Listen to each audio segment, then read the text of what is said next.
Good afternoon. Good afternoon. Welcome, everyone, to the Gerald R. Ford School of Public Policy, and a very special welcome back and welcome home to our distinguished guest, Susan Collins.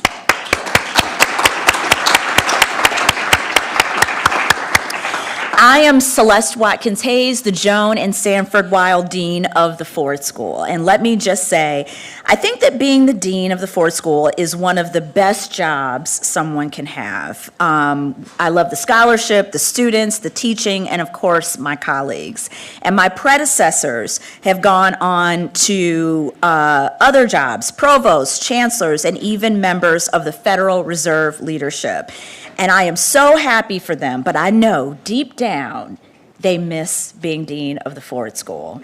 Susan, it's an honor to have you here. It's an honor to be in your distinguished company as someone who has led this institution. You are a role model and a mentor to me, and it's wonderful to welcome you back.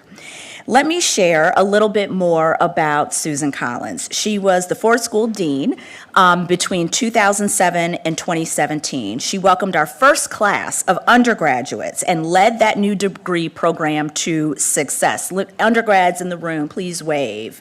Thank you. Welcome and happy to have you here. She grew the Ford School's visibility with a number of key strategic initiatives, including the launch of this very event series, Policy Talks at the Ford School. She created new global engagement opportunities for students, raised many millions of dollars for the school, led our first strategic plan for diversity, equity, and inclusion, and led our back-to-back centennial celebrations for President Ford and the school. Susan was also tapped to serve as the university's provost and executive vice president for academic affairs from 2020 to 2022. She launched a holistic initiative to address student mental health and wellness, worked to eliminate sexual and gender-based misconduct, and initiated a multifaceted anti-racism initiative aimed at expanding the university's scholarly work in this area. In 2022, she was selected to be president and chief executive officer at the Boston Fed, one of the 12 regional reserve banks in the Federal Reserve System. In that role, she also participates in national monetary policymaking on the Federal Open Market Committee.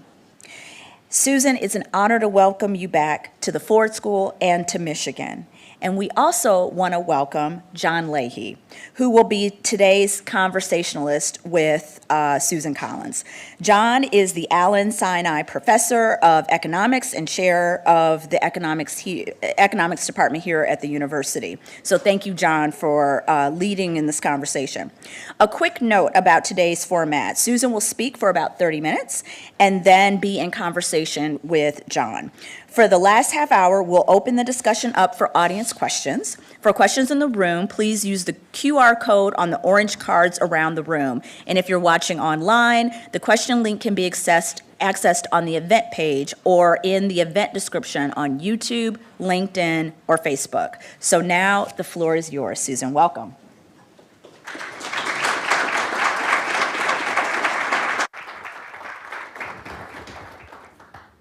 It is such just truly a pleasure to be back here at the Ford School, and it does really feel like a homecoming.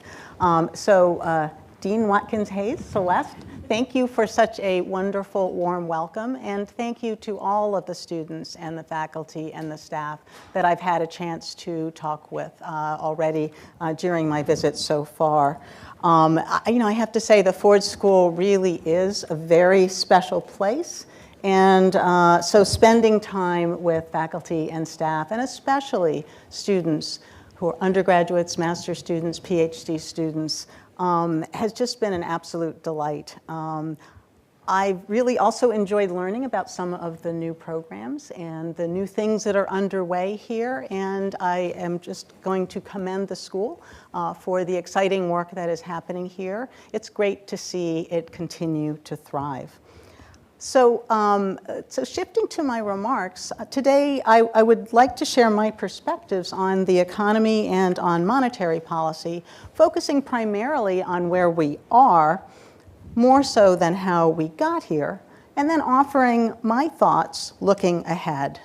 I know that the Federal Reserve is a bit of a mystery to many people, and so I want to take the opportunity at the end of my remarks to talk briefly about the Fed itself, and there I'll focus on the Boston Fed. And I'll give some examples of the breadth of the work that we do in support of our mission and our mandate from Congress. And then I look forward to the conversation with John, also a good friend and dear colleague, and questions from the audience as well. So just to get started, I'll begin with my perspective on the national economy, but as always, first a standard disclosure. The views that I'll express are my own and may not represent those of my policymaker colleagues at the Board of Governors or the other reserve banks. I like to provide a little bit of context before I dive into a topic and use a few charts along the way. And I also like to give my bottom line up front. And so that's how I'm going to start things off. Congress has given the Fed a mandate, and that's a mandate to preserve price stability, low and stable inflation, and also maximum employment. And the FOMC, or Federal Open Market Committee, which is the Fed's monetary policy making body, defines price stability as inflation at 2%. I actually like to think of it as inflation that's low and stable, and so nobody's thinking about it. They're focused on economic activity. Maximum employment is a little less specifically defined. I like to think of that as a broad, inclusive goal of job opportunities for all Americans in a context of price stability. So let me start with a bit of history. Figure 1 focuses on the two parts of that dual mandate. The left-hand panel shows the Fed's preferred measure of inflation, and it's calculated using the PCE, or Personal Consumption Expenditure Price Index. And the blue line in that chart is total inflation, or headline inflation, measured over 12 months. That's what we are actually targeting to be 2%. The green line is the 2% target, and the red line is core inflation, which excludes the volatile but obviously very important categories of food and energy. And we exclude those often because it gives an indicator that is better, is more helpful in terms of forecasting what inflation will be in the future. So the right-hand panel shows the evolution of unemployment. And that's a good indicator of the overall labor market conditions. But of course, I and my team follow a very wide range of indicators to gauge the state of the labor market. So if I think back to July of 2022, when I began my role as president of the Boston Fed, the US economy was coming out of the worst of the pandemic. Unemployment was certainly weighed down from the spike that happened during the COVID-19 shutdown. But in fact, the chart shows that unemployment fell very rapidly from that peak instead of what we see more typically after a recession, which is a more gradual decline. And the recessions are shown in these charts by the gray bars. So this is just one of the ways that the recent cycle has been very unusual. And at the time, firms were struggling to find workers, which was one of the factors fueling upward pressure on wages and prices. Supply bottlenecks were still extensive, and that was exacerbated by Russia's war in Ukraine. Demand then outstripping supply had caused a surge in inflation, and higher prices were already very challenging for households, especially low and moderate income households, and also for firms at that time. So getting inflation back under control was the clear policy priority for the Fed, and the FOMC responded by raising the federal funds rate, which is the Fed's main policy tool, raising it rapidly to the range of 5.25% to 5.5% by July 2023. And this shift from a very accommodative policy stance to a quite restrictive stance helped to realign demand and supply. And I had mentioned that the misalignment, that gap, was part of what was fueling and causing the inflation. And so that helped to relieve the price pressures and thus reduce inflation. So where are we today? Well, as Figure 1 shows, inflation has come down significantly, though core inflation is still somewhat elevated. And the unemployment rate is higher than it was a year ago, but it's low by historical standards. And as I'll discuss shortly, growth remains robust, economic growth. My bottom line is that I see an economy that's in a good place overall, with inflation heading back to the 2% target, and doing so amid a labor market that's healthy overall. The primary job for monetary policy in this context is sustaining those favorable conditions over time and focusing on both sides of our dual mandate. Past experience has shown that this is the environment that enables the benefits from a vibrant economy to be shared widely. And given the significant progress towards our goals, in my view, it was appropriate for the FOMC to begin recalibrating policy, easing rates in September, and then again when the FOMC met earlier this month. So before I say more about my outlook, the balance of risks and the implications for policy, I want to go into a bit of additional detail on economics, and on economic conditions rather, and I'll start with inflation. So in Figure 2, the left-hand chart shows the core inflation that I mentioned as part of Figure 1 at two horizons. It's both the 12-month horizon that I shown before, but also at a 3-month horizon, which is shown with the red line. And one reason to do that is the 3-month, you can see, is a lot more volatile. It's a lot more, we call it noisy, but it also gives more recent information. And so it's somewhat more timely, but then it has more noise in there. So the progress on inflation since 2022 is really apparent, with the most recent values for the 3-month gauge close to 2%. And the figure also makes it clear that the progress has been uneven. The favorable readings in the second half of 2023 were followed by an increase in inflation earlier this year. And as the right-hand panel shows, monthly inflation volatility remains elevated relative to pre-pandemic levels. And this volatility highlights the need to assess the data holistically, trying to separate what the signal is, the information, from that noise, that volatility, and not to overreact to any one monthly reading. So overall, I see the inflation picture as encouraging, but we shouldn't be surprised if measured progress on a 12-month basis slows a bit in the near term, as the low readings at the end of last year drop out of the 12-month computation window. And this will likely continue until we're past the higher numbers from earlier this year. So again, reasons not to overreact to 1 month reading. Separating core inflation into 3 components, as shown in Figure 3, illustrates that most of the remaining elevation comes from housing. Core goods inflation in the left-hand panel has been back to, in its pre-pandemic, core goods inflation, which is in the left-hand panel, has been back in its pre-pandemic range for many months.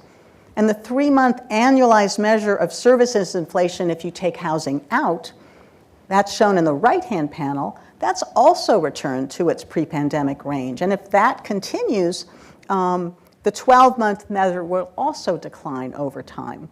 However, the housing price inflation has come down some, but that progress has been slow and it's been uneven, and there's clearly more to go. But here, the good news, and that's shown here in Figure 4, is that the data show little evidence of new price pressures from market rents, which is an important driver of shelter inflation. All 3 of these different measures of rents associated with new leases are back down from their 2021-22 surge. So shelter inflation is high because rents for existing tenants are still catching up to this past surge. And while this catch-up process may continue to be slow and to be uneven, it does not raise concerns for me about the durability of inflation's trajectory back to 2%, as long as the new tenant rent inflation remains subdued and overall inflation expectations stay well anchored. So Figure 5 highlights the situation related to inflation expectations and shows that that is favorable as well. Short-term expectations are near their pre-pandemic range, and that's shown on the left-hand panel. And more importantly, long-run expectations, which are in the right panel, have stayed well anchored throughout the inflationary episode. And this makes returning to 2% inflation feasible without the economy staying below capacity for some time, which would have been the case if expectations had risen and needed to be re-anchored. The stability of long-run expectations during this period further speaks to the credibility of the Fed in fighting inflation. Well, what about labor markets? The three panels in Figure 6 show just a few of the many indicators that I follow. The unemployment rate remaining near 4%, low unemployment claims, and declines in both job openings and quit rates. These indicators are also near levels that were seen around 2018 when labor market conditions were arguably consistent with full employment. In other words, the labor market has normalized from unsustainably tight conditions a year or two ago and is consistent with inflation durably returning to the 2% target. This healthy picture of the labor market is also reflected in conversations that I have had with employers from across the Boston Fed district, which encompasses most of New England. However, I do want to note that payroll job growth has slowed over the past year, and that job creation has become more concentrated in just a few sectors. That's not shown on the chart, but it is one of the things that I'm watching. The combination of disinflation with a labor market that's near employment is taking place amid a robust output growth, and that's shown in Figure 7. The blue line depicts the evolution of real GDP, which has been growing considerably faster than estimates of trend output from 2015 to 2019, and that's the dashed blue line. And as suggested by the dashed red line, in the current context, this implies a notably higher trend growth rate since the pandemic. Strong growth with no meaningful signs of new price pressures highlights the important role that favorable supply developments have played so far in the recovery. One of these developments has been an expansion of labor supply, which came in part from a larger than expected increase in labor force participation. Interestingly, Figure 8 shows that this rise in labor force participation, and this shows the prime age, that rise has occurred across gender, which is shown on the left, and also across racial and ethnic groups, which is shown on the right. And although not shown, increased immigration was also a major contributor to this expansion in labor supply. And there's work both underway and still to be done to better understand these developments and their implications and the extent to which they're likely to persist. Another positive supply development has been a notable rise in labor productivity. And Figure 9 shows one such measure, which is real output per hour for the non-financial corporate sector. The initial surge in labor productivity reflected the sharp drop in employment early in the pandemic, which was followed by severe labor shortages that were partially reversed when firms were able to replenish their workforces. Still, even after the catch-up in employment, productivity remains on a higher trend than it was before the pandemic.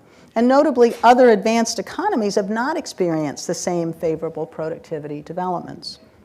A number of reasons have been cited to potentially explain the strength of US labor productivity. First, some firms learned to do more with fewer workers by investing in labor-saving technologies and restructuring aspects of their production. And Figure 10 highlights some sectors where it seems that this likely occurred. For professional and business services, which is shown on the left, the productivity gains don't seem to be slowing much. But it's possible that some of the improvements in some sectors were level improvements, and that boost to growth is now behind us, so that productivity may revert to previous trends. And that could be the case in sectors such as healthcare and leisure and hospitality, which are shown on the right. However, other developments could prove more persistent. In particular, there's been a surge in new business formation since 2020, and that's shown here in Figure 11. This is a very promising development that's in stark contrast to what's been described as the broad-based slowdown in US business dynamism from 1970 to 2020. Indeed, the entry and dynamics of new firms has been shown to be a significant driver of job creation, innovation, and productivity growth. And finally, It's possible that AI could be behind some of these productivity improvements. However, in my view, the overall impact of AI at this point is still likely to be small, but it could increase meaningfully going forward. Importantly, given the labor productivity improvements to date, I don't see much scope for wages to disrupt the ongoing disinflation progress. Indeed, analysis by my staff at the Boston Fed shows that labor remains relatively inexpensive on average, given recent productivity gains and price developments. And therefore, even though wages are growing faster than they were pre-pandemic, this is not placing additional pressures on inflation. And while many workers are still grappling with the effects of high prices, preserving the current favorable conditions also means maintaining an environment where they can continue to see increases in the purchasing power of their wages and improvements, therefore, in their economic well-being. And this is one of the key reasons, in my view, why restoring and sustaining price stability is so important. So against this backdrop, it was appropriate to begin recalibrating monetary policy this fall. And I expect that additional adjustments will likely be appropriate over time to move the policy rate gradually from its current restrictive stance back to a more neutral rate. But policy is not on a preset path, and the FOMC will need to make decisions meeting by meeting based on the data that are available at the time and their implications for the economic outlook and for the evolving balance of risks. And I'll close my this section of my remarks by saying a bit more about my thinking here.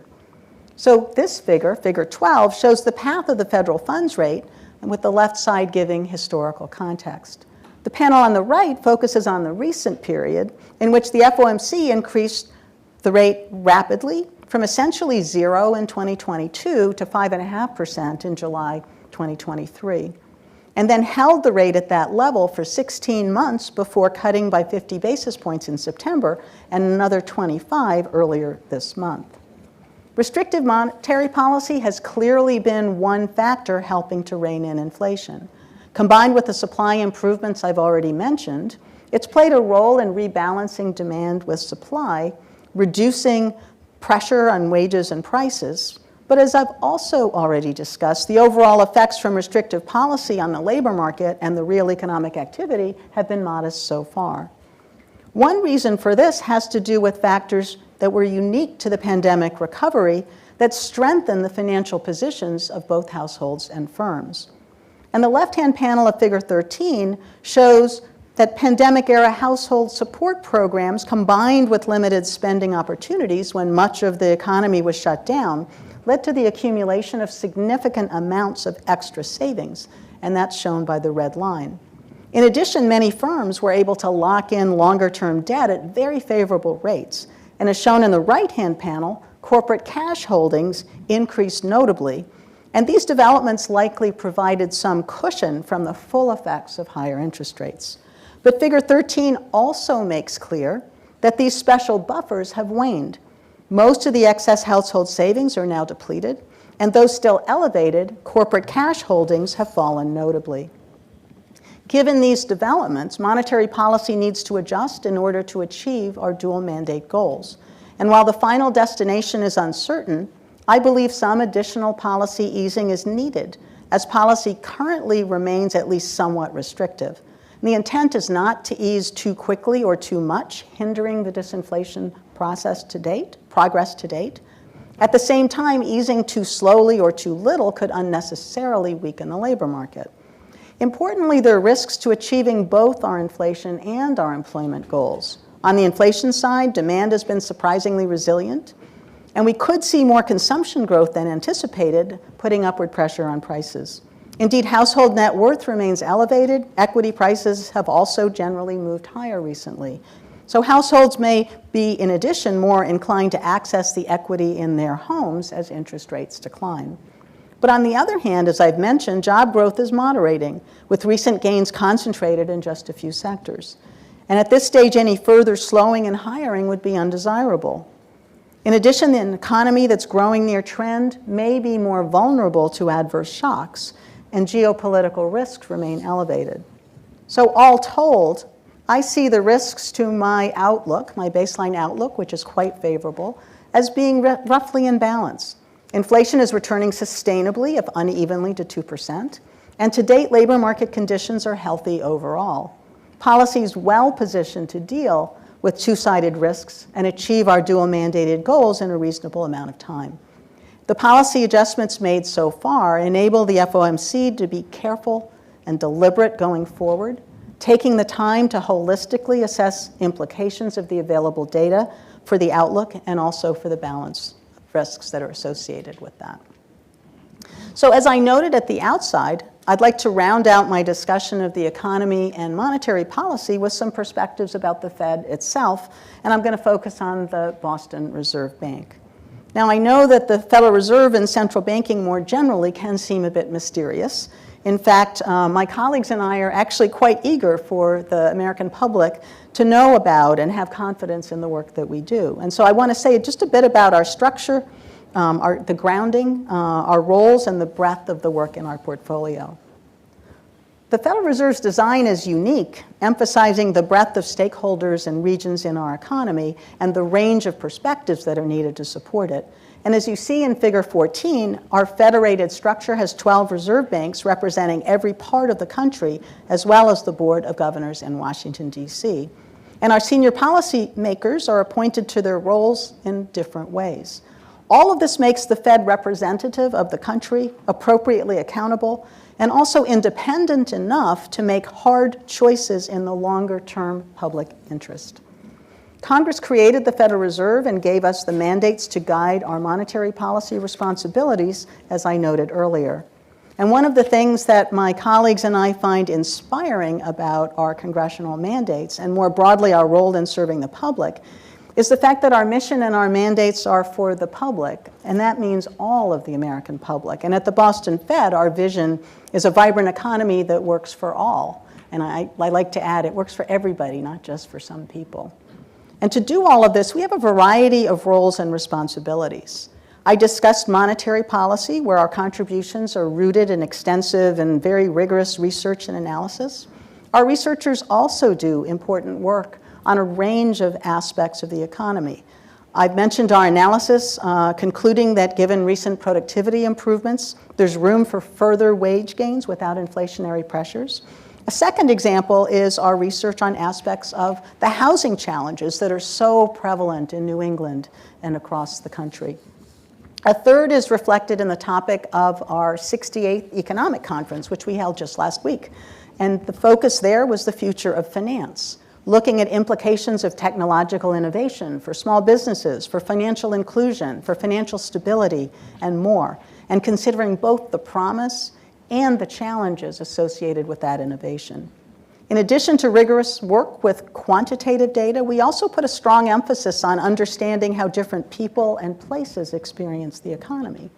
Pursuing the mandate for price stability requires us to understand inflation's impact on people in all areas and across the income spectrum. Pursuing the mandate for maximum employment requires us to understand not just national aggregates, such as aggregate unemployment and national job openings, but also the different outcomes for various people and places. And while I always immerse myself in economic data, I also complement this with conversations across the economy's stakeholders, and just some examples of some of those interactions are shown on this final slide. It's extremely valuable to hear how people are experiencing the economy, and so I meet with business owners, small and large, entrepreneurs and innovators, workers, advocates, bankers, educators, and a host of others in rural New England, in suburbs, downtown cities, former mill towns, areas where former engines of the local economy have declined or gone away, as well as areas that are thriving. The Fed has other roles in its portfolio reflecting the importance banks and the financial system have for the economy's health and for the public good. We supervise some of the region's financial institutions for safety and soundness. And in addition, our team researches and analyzes financial stability pressures and extends credit to depository institutions to promote the smooth functioning of the payment system and help relieve liquidity strains in the banking system. The Fed also supports the infrastructure for the payments transactions that we all make and receive, and that firms and financial institutions rely on to be secure, reliable, and resilient. The Federal Reserve actually developed and operated payment systems for the automatic clearinghouse, the ACH. So think direct deposit of a paycheck, wire transfers, cash distributions through banks, check processing. All of that is supported by the Federal Reserve. And now real-time payments with a new service called the FedNow service. The number and value of transactions that are handled day by day through these payment systems is huge. The Boston Fed has a history of innovation at the intersection of payments, technology, and finance, most recently a leading role in developing FedNow. And it's the first real-time payment system. It was launched in 2023 in nearly 50 years. And it brings the immediacy that we all expect in so much of our lives to payments as well. Individuals and businesses whose financial institutions adopt the service can send and receive payments anytime with funds available immediately. And finally, I'll mention the Fed's support for community economic development. We conduct research to help illuminate challenges and opportunities and help as a convener and a catalyst for collaboration across sectors. We found that local people and institutions collaborating on shared challenges holds the best potential for progress in addressing those challenges and in fostering local economic resurgence. And one of the things we're proud of is illuminating in a rigorous and nonpartisan way the issues that have a profound effect on people's experiences of the economy and their ability to participate in it. An example is dependent care, which is absolutely an economic issue given that its availability and cost directly impact the ability of many people to participate in the labor market. And so that's just a taste of the wide range of things that are part of our portfolio as we pursue a vibrant economy that works for everybody. So to conclude, it just means a great deal to me to be here back at the Ford School. It really is a very special place. And I've appreciated the opportunity to share my analysis of the economy and my outlook, and some information as well about how the Federal Reserve fits into the American policymaking framework. As I reflect on my time here at the Ford School and also more recently at the Fed and on ambitions of these two institutions, I want to end by saying that the central bank shares your articulated dedication to the public good, your grounding in service, and your commitment to evidence-based policymaking. So thank you, and my very best wishes to each of you, particularly the students in the audience, to the Ford School, to the University of Michigan, and of course, go Blue. Thank you.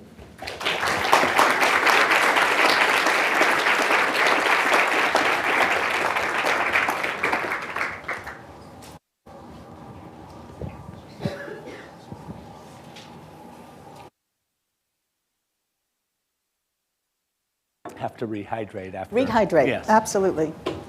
So I'm John Leahy, chair of the economics department, also professor at the Ford School, and welcome home. Thank you. Great to be here.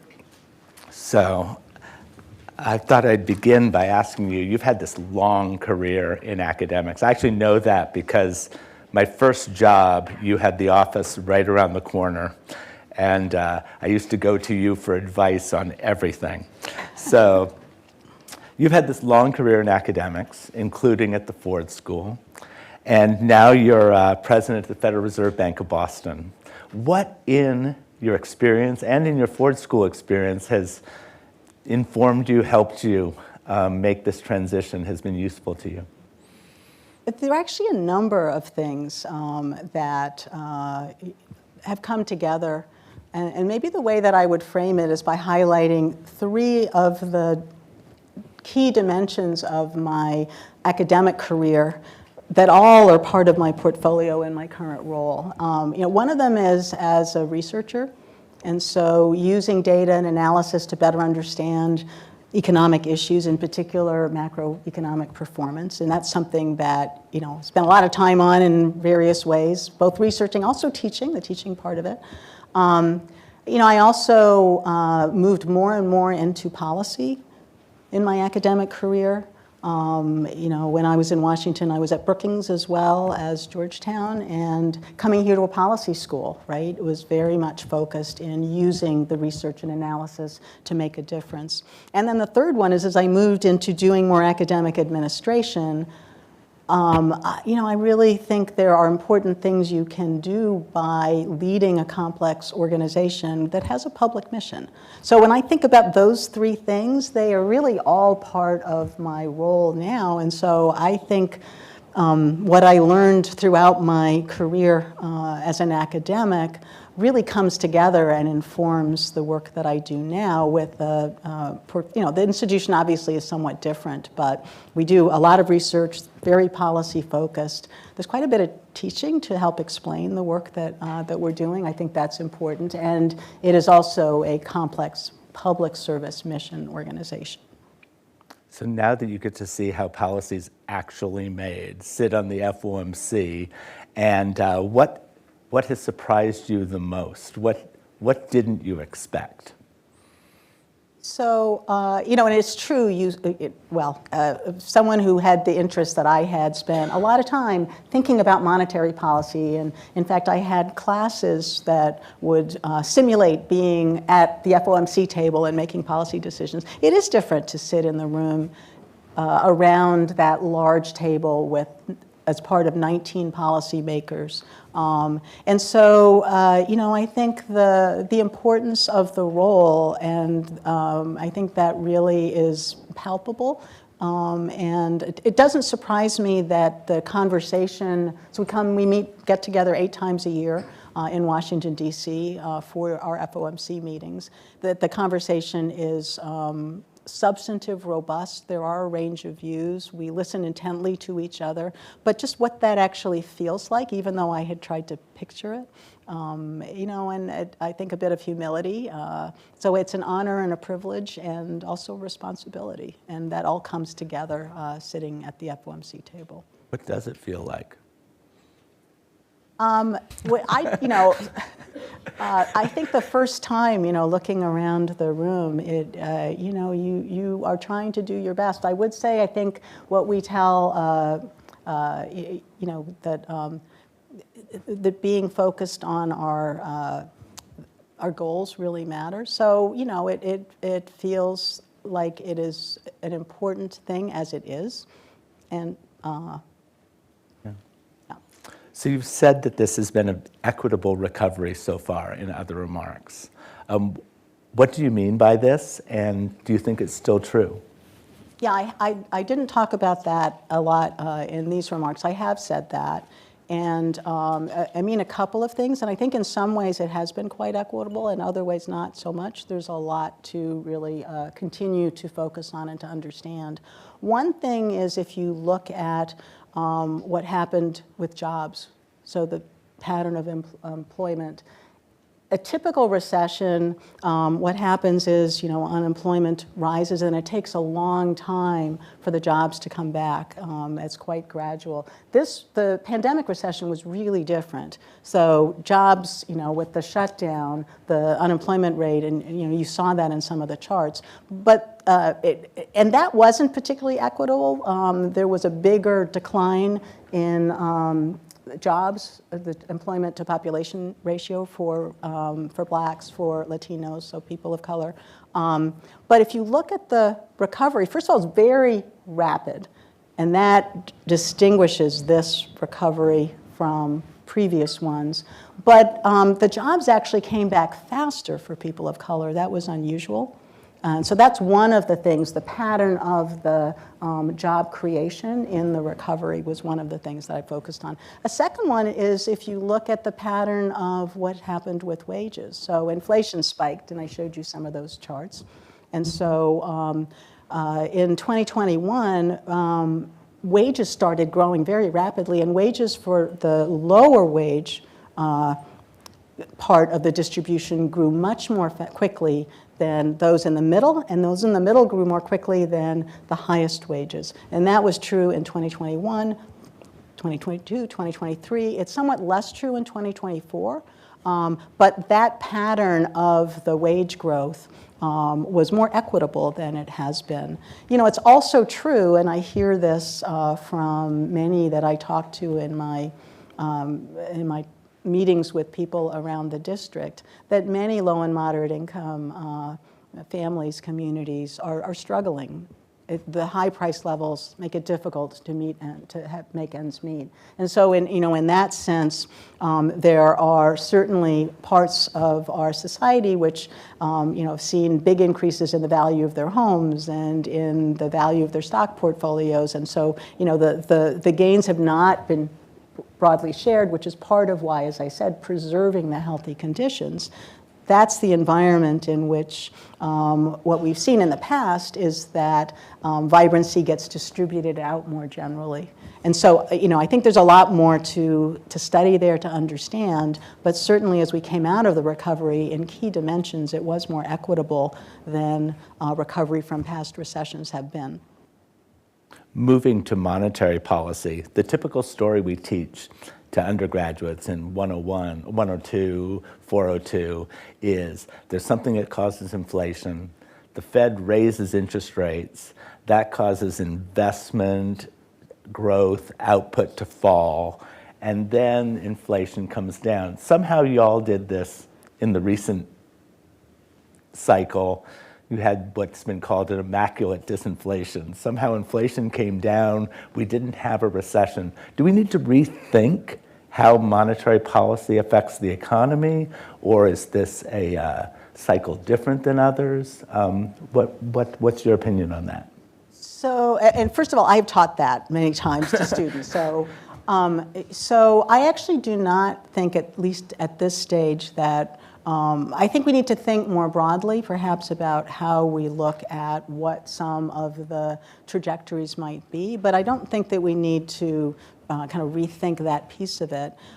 That's very much a story that relates to only the demand curve. If you can think about a simple supply-demand, it's the demand curve part shifting. And if you, if you constrain demand, that reduces price pressures, but it reduces quantities also. And as I talked about in my remarks, what we've seen is a number of very favorable supply developments. And if you have a supply expansion, that actually enables you to reduce price pressures, but in an expansionary environment. And so we don't, I think, when I've taught that anyway, I didn't typically have that in mind as I was thinking about what might happen. And then on top of it, we had those, those unusual aspects that we went into that period when we started raising rates. The balance sheets of households and firms were unusually strong, in part because of some of the supports from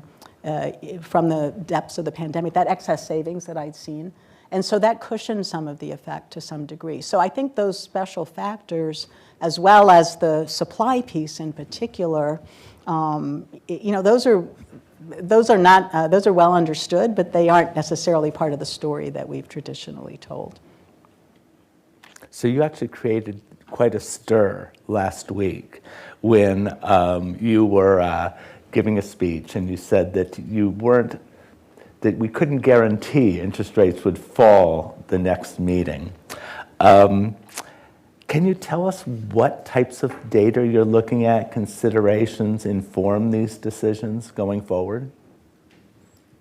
Sure. So a couple parts there.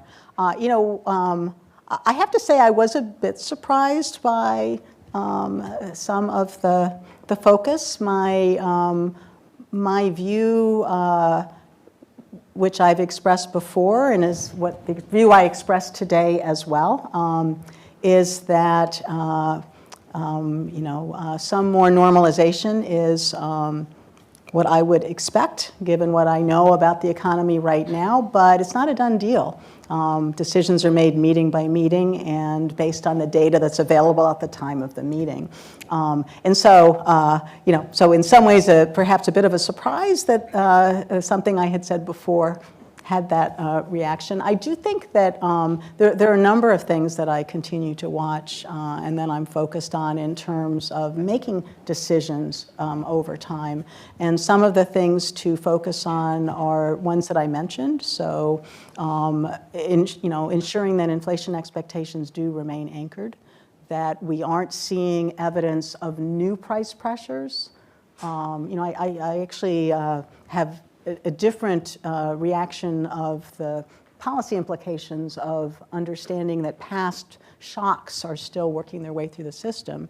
The evidence of new price pressures, I think, would have different implications for how we think about policy. So those are some of the key things that I'm focused on, but I really look pretty holistically at the data. It's always hard to focus on only one or two things because we really look at all of it, both the statistical information, also the qualitative information. A lot of the statistics tell us what happened last month, last quarter, last year.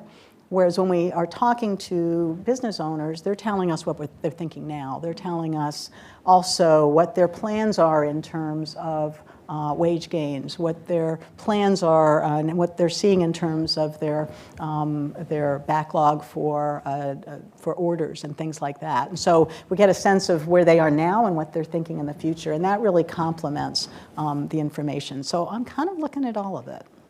So in your remarks, you said that you felt that current policy was still a little on the tighter side, and that the neutral rate would be something slightly lower, but uncertain.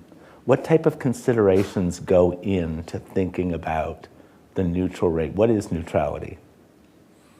What I would mean by neutrality would be interest rates that are not either putting restrictive conditions, and so restricting economic activity, or actually what we call accommodative, so that they're actually giving a boost, right? And so the way that I think about it right now is we've had the brake on, and that we've been easing up on the brake, but there's still, our foot's not off the brake pedal yet.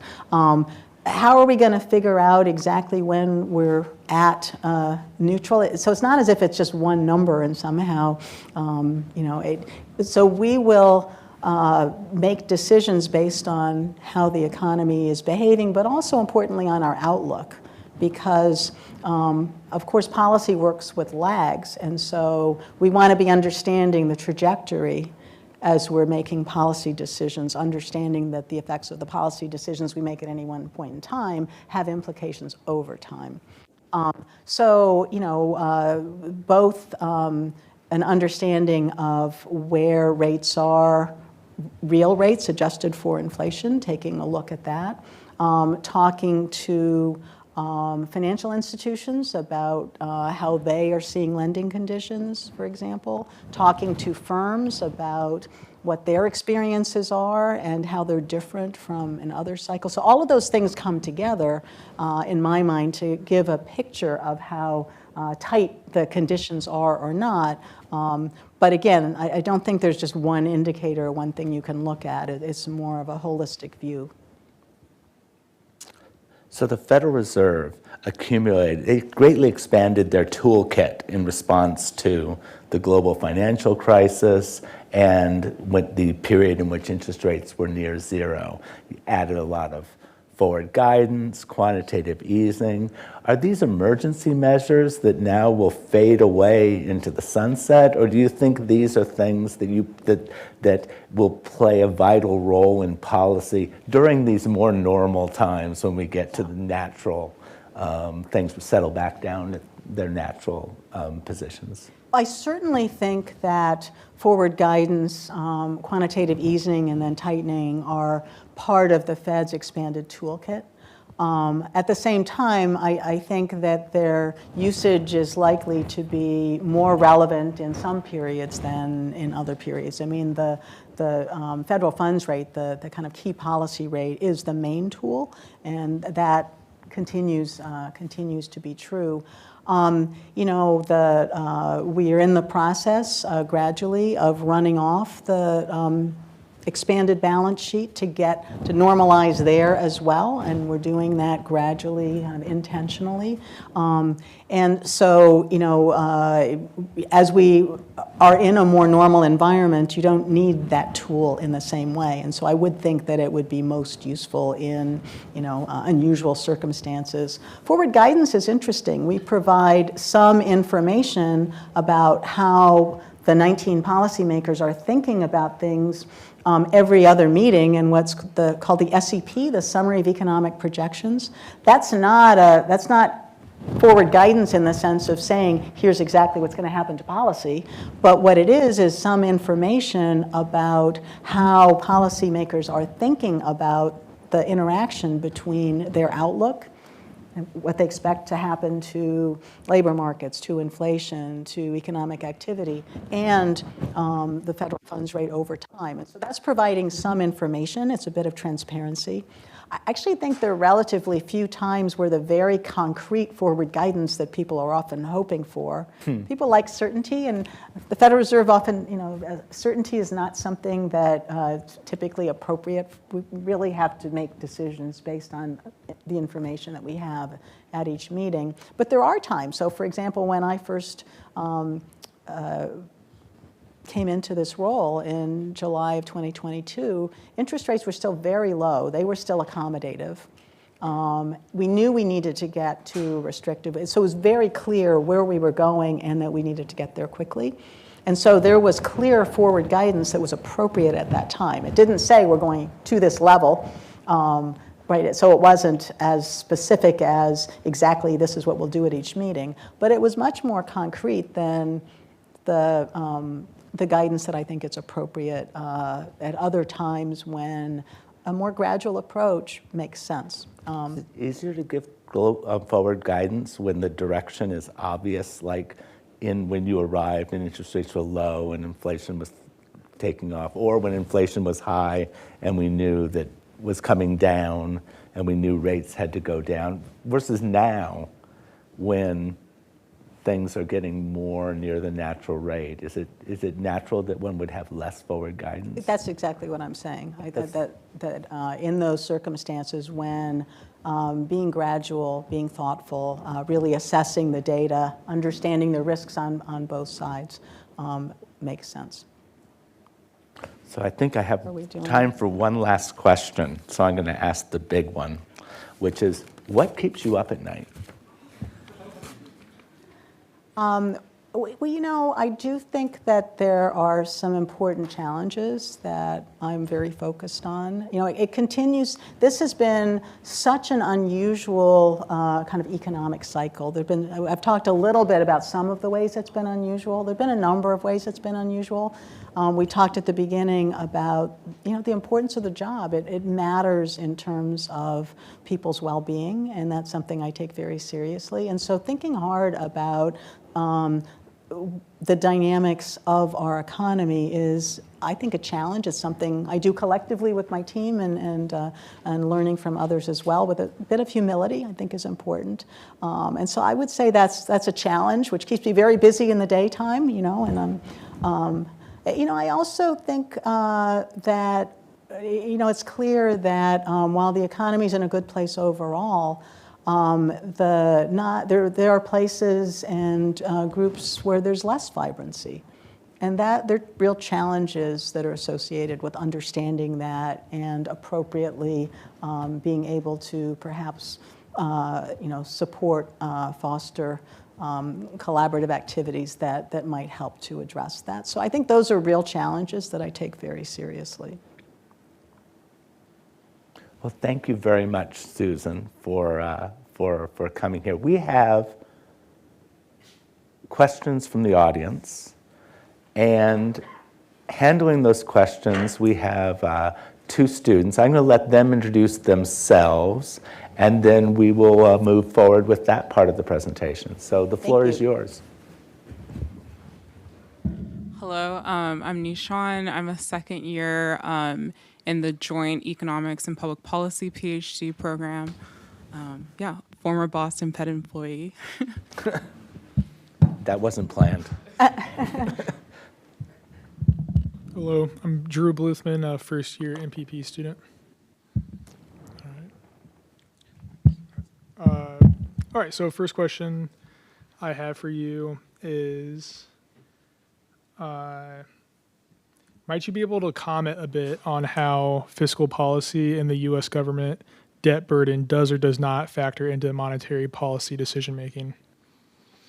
Sure. So the Fed is charged with monetary policy. Fiscal policy decisions are made by our elected officials, by Congress, and that's where the focus is. And so the Fed has no role in making fiscal policy decisions. At the same time, fiscal policy and its implications certainly influence the trajectory of the economy. And so our models certainly incorporate the policies that have been enacted, and it's part of the data that we use when we do our analyses and make our forecasts. And and it's certainly important in that framework. But we don't make policy decisions about fiscal policy. So you mentioned in your presentation this pattern of recent job creation, as well as like this increase in labor force participation. And we have a question related to whether or not you can provide some more insights on how the firms may be influencing this labor force participation, and how this may be involved in mitigating inflation.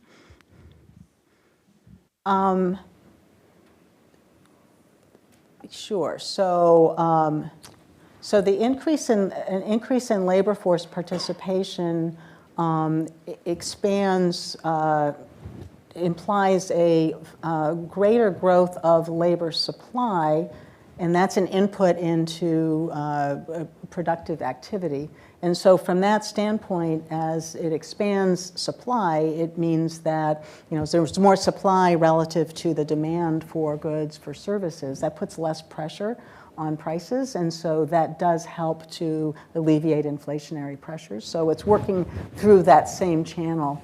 I think that there are likely a number of factors that have influenced the rise in labor force participation for prime age workers. And again, the chart that I showed that it is very broad-based. So sometimes historically, you've seen an increase and then you've unpacked it and seen that most of the increase is actually concentrated among a particular demographic group or a particular region or a particular sector. And this has been much more broad-based. And so I think that there are probably many factors, and there's more research to be done to understand that.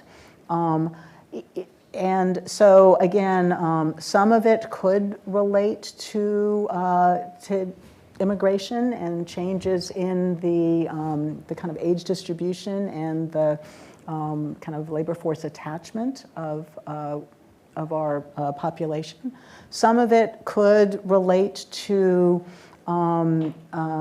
decisions that people who you may need more earners in families with a high price level, and so it may actually reflect challenges making ends meet with more people coming in to the labor force. So I think there are a variety of possibilities. Again, it's prime age. We're not seeing the increase in workers who are 55 and older.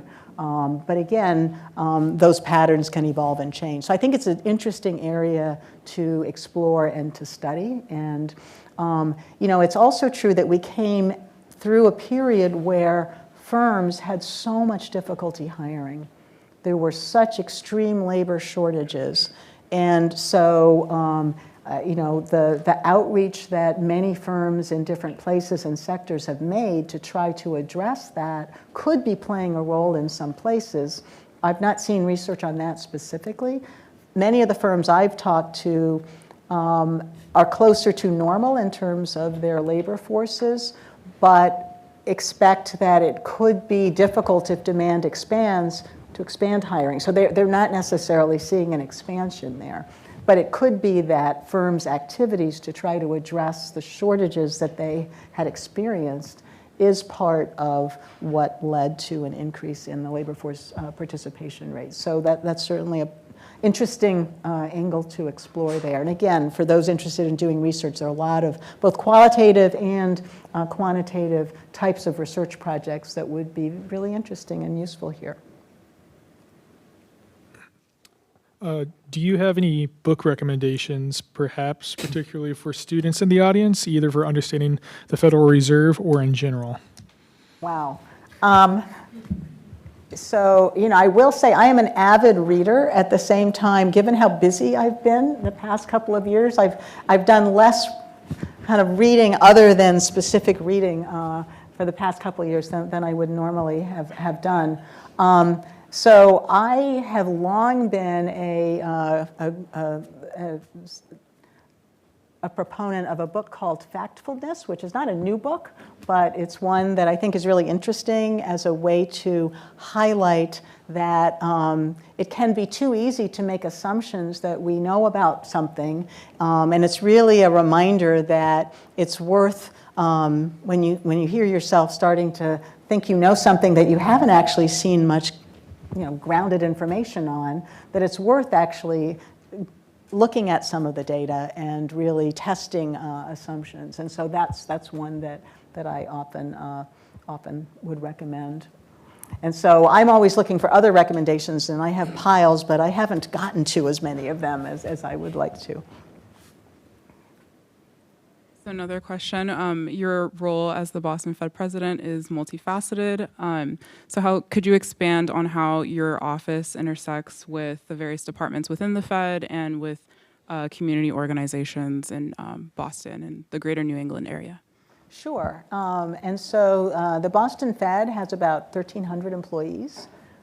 So it's a reasonably large organization. It has a number of different departments with people doing various things. And, I work closely with my executive team, and the executive team, is in touch with members throughout their departments, but I spend quite a bit of time.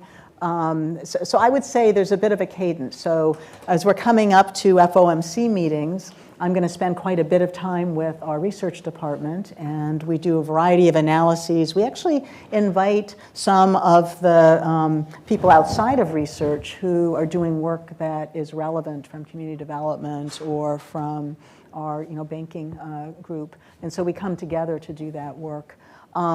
When I am traveling around New England, I am working closely with members of course, our outreach and communications team, but also our community development team, which has many of the relationships and connections in many of the groups. So both within the building and with some of those travels, I have the opportunity to engage with experts across our bank. And I have to say, I've been really, I just so am struck by the commitment, the dedication to public service, and the expertise of the staff at the Boston Fed, and so always appreciate the opportunity to give them a bit of a shout out. It's a pleasure to work with them.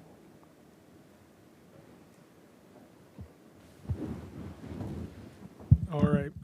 I realize you may be unable to answer this, but many questions have Was a come in bad related start. to how the new administration may affect Fed policy, whether through tariffs or immigration policy or other economic policies. How do you think about the change of administration and the outlook of monetary policy? So there's so many things that we're very focused on. I don't actually try to get out ahead to make hypotheses about policies that haven't been enacted or implemented. And so, when we have details about new policies that might come forward, of course, we will analyze those and we'll incorporate those into our analyses. But I'm not getting out ahead. There's lots for us to focus on in our analysis of policies right now. And, of course, the Federal Reserve is a nonpartisan organization with a public service mission that's really dedicated to our mission and our mandate. Another question we have, So how do you see emerging technologies and innovation, such as blockchain or digital currencies, impacting the future of the financial system and the role of the central bank? That's a really interesting question. As I mentioned very briefly in my remarks, the Boston Fed has an annual economic conference, and we chose to focus our 2024 conference, which we held just last week, on the future of finance implications from technological innovation. And this is a fast-moving field. It's very dynamic, it's very complicated, and there's a lot still to really understand. So, what I will say is that it was very valuable to bring together key experts from different fields, some of the emerging models, to try to understand what some of the dynamics might look like. So there are a number of places and ways that technological innovation is already influencing things and would influence things going forward. But I think it's important to recognize that technology has been influencing finance and payments for a long time, right? I mean, I remember when I was much younger, we didn't have like cash machines, right? You couldn't just go to an ATM. And I remember the rollout of that technology, and initially people were a bit skeptical of, and now it's something we just take for granted. And so in fact, there has been a long history of technological change influencing how our financial system works, how our payment system works. And I think it's important to remember that. And so maybe the pace is faster, maybe there are new exciting things. And I think it's also important to recognize that there is some real promise in terms of potential efficiencies. Sometimes automating things can increase efficiencies, and that can be really valuable.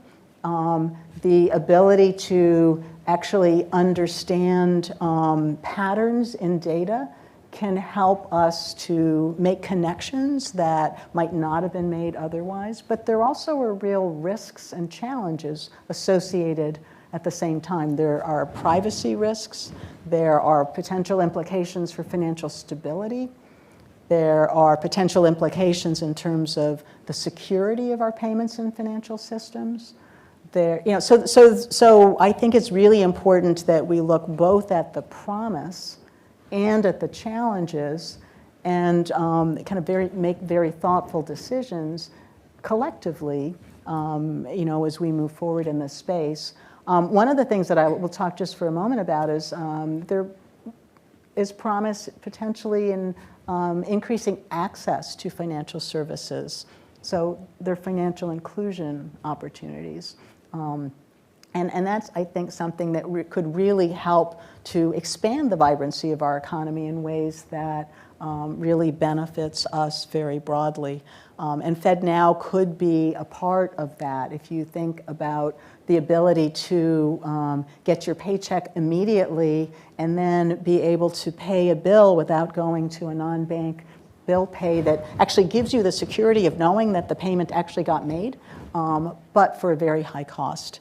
And so there's a potential for services like FedNow to be able to enable just-in-time management of resources and helping families and small businesses to be able to do that effectively. But at the same time, there are other challenges as well. So that's a really important area. And for those who are interested, the sessions and materials from our conference are available on our webpage. Can you explain briefly what FedNow is? Yeah, so FedNow is the name for this new infrastructure. And so essentially, your bank, and about 1,000 banks have already done this, and we are working with other financial institutions. So your bank can adopt the service, and that requires having the technology and being able to have the staffing to be able to support 24/7 financial transactions, which is not how many financial institutions are currently set up. So there's some back-end work that institutions have to do, and we support that. But that would then enable your financial institution to be able to support real-time, just-in-time payments, immediate payments, 24/7. So it's So the a, difference would be normal payments take time to clear, and this is immediate. this is immediate, and exactly. And that service, which is available to all of the banks, small community banks, regional medium-sized banks, large banks, is important. And so that, that ubiquity, the potential for that is one piece of the promise. How would you describe the Federal Reserve's role in influencing reduction in nationwide poverty and income inequality? I would say that, let me say two things about that. Part of our dual mandate is maximum employment. And the way that I think about maximum employment includes understanding some of the barriers that people face to participate in our economy. And it's some of those barriers that our community economic development team is interested in, that some of our research is focused on. And I've talked a little bit about some of those examples. So, we don't directly focus on, transfer programs, or, that's fiscal policy. So there are a number of types of policies that are outside of the Federal Reserve's purview that might more directly focus on inequality and on some of those kinds of disparities, but understanding them links directly to the maximum employment part of our mandate and to fostering a vibrant economy. And so through some of the kinds of programs that I've mentioned, we do work collaboratively with others in order to try to help understand and address them. So how much, if at all, do you see future improvements in data collection and current improvements in data collection and influencing the research at the Fed and Fed economic policy decisions?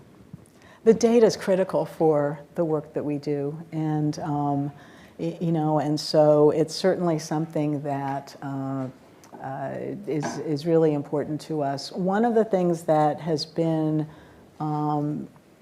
extremely, and meeting with the different agencies that are charged with the official statistics, understanding the work that they're doing, that's vital, and it really does underpin. So things like the labor market report, things like the PCE numbers, the personal consumption expenditure, our inflation data, understanding the GDP. So all of those releases and the data that underpins them is really critical to the work that we do. There's a lot of other data that we look at as well. And so when we were in the pandemic, things were happening in real time. And so there was a lot of creativity to try to think through, is there other kinds of information that could give us information, that could give us some insight into how the economy was evolving? And so looking more broadly at the types of data that might inform the decisions that we're making in our understanding, I think is a really interesting area. And so let me just say a little bit about some of the kinds of data. So, there was data on cell phone locations to try to understand where people were, to get some real-time information about shopping and other kinds of things. So that was something that the Fed would not have looked at before. There was also, we now look routinely at things like indicators of supply constraints. Now, there were lots of folks who were focused on networks and supply constraints before, but it wasn't necessarily something that the FOMC tended to focus on, but it's become very clear that supply constraints can have major macro effects. And so that is now part of the data that I routinely look at as part of this. And there's also discussion, are there ways to use AI with the large language learning to get information about how firms or others are thinking about parts of the economy. And there are opportunities there as well. So, there are call reports that happen on a quarterly basis, and trying to get an understanding of what kinds of topics are top of mind across particular sectors and how that evolves over time could be an interesting data source. And so my point is essentially that, there's a lot of data that we already have. It's really important and its integrity really matters. And then there are new data and other opportunities to get additional insights. And I think that's a really interesting development and dynamic right now. So love questions about the data. All right. For much of the time between 1980 and 2020, the Fed's role seemed to be demand management in light of stable supply. But as you noted, supply has been critical to the inflation dynamics since 2020. What have we learned about the role of supply in influencing inflation? Does this have implications for monetary policy going forward?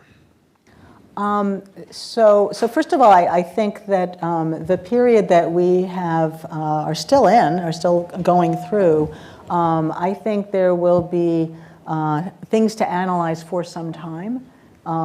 So often you need the history to be able to do the full analysis. And so I think our understandings now are still evolving and somewhat preliminary.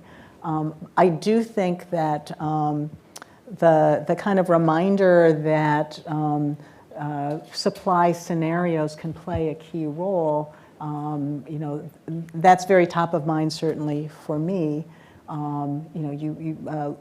I said earlier that we don't know whether the productivity growth increase that we've seen will be sustained, but the dynamic that we've seen, to me, makes it a priority to unpack that and to look at it a little bit more closely and to get some additional information. So I do think that there will continue to be things that we learn from the experience that we've had.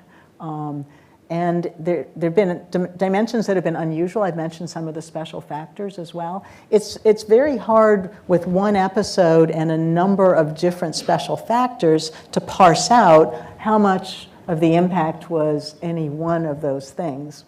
And so that's part of why having more time and perhaps down the road other experiences that we can compare enables you to actually tease out the relative importance. So I see some of the takeaways that we can draw now as being somewhat preliminary. You still do the best.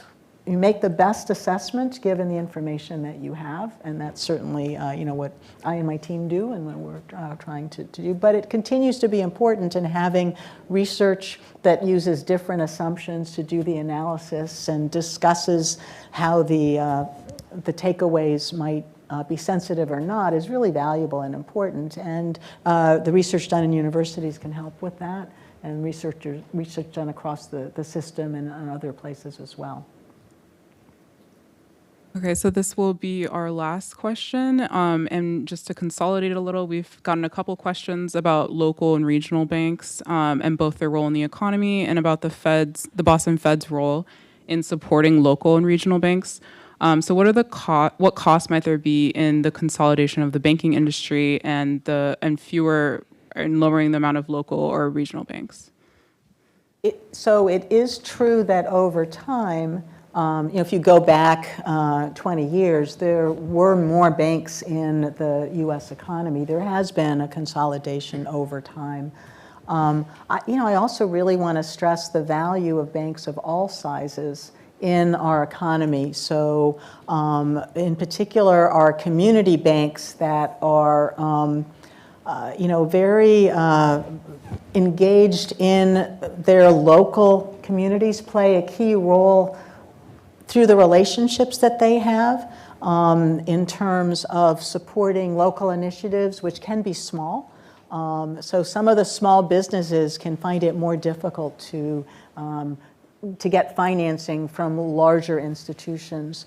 And sometimes there are initiatives or entrepreneurs that don't have the track record and history, but with more knowledge of information, community banks can make decisions very effectively to help support. And so some of the vibrancy from local communities has been supported by small banks. And so banks of all sizes have been really, I think, critical to the vibrant economy that we've seen. And at the same time, there are pressures in different ways as technology has changed, as demands or the kind of expectations of those who use banks evolve. And so that leads banks to make different decisions in terms of whether merging makes sense or not. And so that's certainly something that the Federal Reserve, as part of supervision, certainly oversees the safety and soundness of our banking system and recognizes, again, the value of banks of all sizes, which can be healthy and vibrant and make strong contributions to our local economies. In terms of our local economy more generally, the Boston Fed is very focused on our engagement across the community. And I see we still have the slide, at least up in the back, of some of the pictures of me, and that engagement is really important for so many different reasons, both to help inform monetary policy decisions, to help better understand how our economy is evolving, what the challenges are, what the opportunities are, also to support some of the community economic development activities that I mentioned. And that includes engaging with community banks. I've met with groups of community bankers. I've met with with regional bank groups, state organizations that bring their bankers together and talk about particular challenges and opportunities within their regions as well. And I see all of those as extremely valuable, informative, and a key part of what we do to fulfill our mission and our mandate. Thank you. It's been just an absolute pleasure to be back home in the Ford School, and so thank you so much for wonderful questions. Thank you, Susan.